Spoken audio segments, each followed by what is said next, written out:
Part 4, Acids, Bases, and Covalent Compounds. Next we move on to acid nomenclature. Acids are compounds that produce free H+ when dissolved in water. H+ is sometimes referred to as a proton. Whenever you have a molecule, you place it in water, the H+ or the proton is liberated in solution. So it's only an acid when it's in water. Acids have an H somewhere in the formula that can be dissociated. There are organic compounds which have lots of hydrogens. Those don't dissociate in water. The proton dissociates because it has an ionic bond, and the water will pull it away from the compound. If it doesn't have an H, or if it's not dissolved in water, it's just a compound, and we'll use the regular convention for naming the compound if it's not in water. We indicate a compound is in water with an HQ. So for example, here I have sodium chloride, and I have an S next to it in parenthesis. That means sodium chloride solid. So clearly that's not dissolved in water. Here I have sodium chloride dissolved in water, and I use an HQ, or an AQ, to indicate that that's dissolved in water. AQ for aqueous. Notice neither of them are acids because they don't have a hydrogen. Moving on to something that can be an acid, here's HCl. So that would be hydrogen chloride, and it's a gas. Now I call that hydrogen chloride. I don't call it by its acid name because it's not in water. If I wanted to represent hydrogen chloride in water, I'd use the AQ. Now it's an acid, and now I have to use a special naming convention to indicate that I'm referring to the acid. Looking at the naming convention for acids, if the anion in the acid ends in IDE, change the ending to IC and add acid to it, and the prefix hydro. So if I'm referring to HCl as an acid, it's hydrochloric acid. The compound in the gas phase would be hydrogen chloride. But once I dissolve that in water, it becomes hydrochloric acid.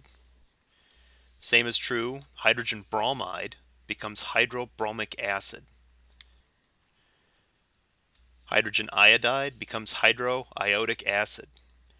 These three compounds, by the way, are they're gases in the gas phase. So in their native state, they're gases. And if I were to take these gases and bubble them through water, they would quickly dissolve in the water, and they would form these acids. They're much more stable when dissolved in solution. So the nomenclature for the oxoanions is fairly straightforward as well. For this, if the anion acid ends in ATE, we change the ending to ic and acid. So if I had chlorate, it's going to become chloric acid, and if I have perchlorate, it'll become perchloric acid. So hydrogen chlorate becomes chloric acid, and hydrogen perchlorate becomes perchloric acid. Notice there's no hydro there. I don't need it because I know I'm going from an oxoanion to an acid.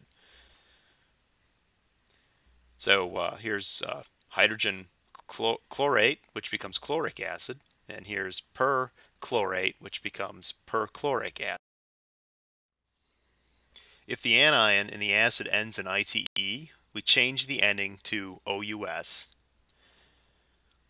So hydrogen hypochlorite becomes hypochlorous acid. Hydrogen chlorite becomes chlorous acid.